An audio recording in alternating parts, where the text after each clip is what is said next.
When transitions feel hard. Hey, beautiful mum, why is it so hard to get out the door, or turn off the iPad, or leave the playground, or move from one part of the day to the next without everything suddenly becoming a battle? If this is happening in your home right now, I want you to know you are not alone.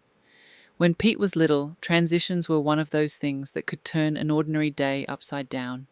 Leaving the house, turning off the TV, getting out of the car, coming to the table, getting into the bath, going to bed. It could look like he was ignoring me, refusing to listen, or just being difficult. And back then, I often thought he was. I would say things like, "Come on, we have to go," or "I've already told you 3 times," or "Why does everything have to be so hard?" And the more rushed I felt, the more pressure I put on him. But the more pressure I put on him, the harder the transition became. Sometimes he would run away, sometimes he would argue, sometimes he would melt down over something really small. And I remember feeling exhausted because we couldn't move from one part of the day to the next without it becoming a battle.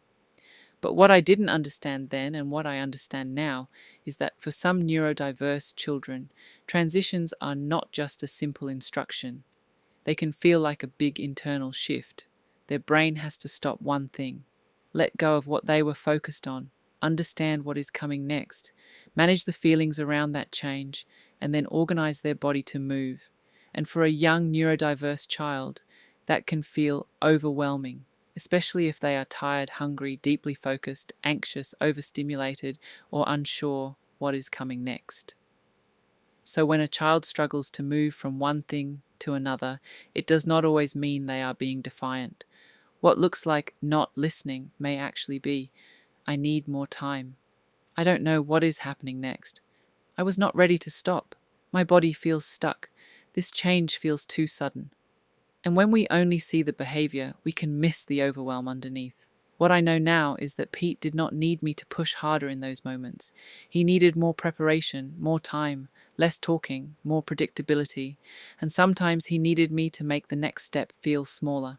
Not a long lecture, not 10 instructions, just one small next step. Because when a child is overwhelmed by a transition, too many words can make things feel even bigger. What helped most was using simple words he could hold on to. Things like first shoes, then car, 2 more turns, then pack away, first bath, then story. This kind of first then language is a recognized transition support often used with neurodiverse children because it gives them a simple map of what is happening next. It can help reduce uncertainty. It can lower the amount of language they have to process. And it can make the next step feel smaller and clearer. It did not make every transition easy, but it often made the moment feel less sudden, less confusing, and a little bit safer for Pete.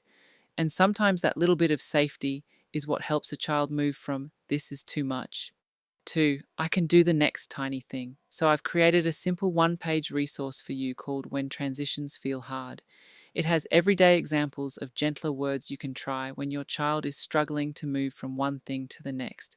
Things like leaving the house, ending screen time, getting into the car, bath time, bedtime, and mealtimes. It's not about having magic words. It's about helping the next step feel clearer and smaller when your child's nervous system is already working hard. You can download the resource from the link in this email.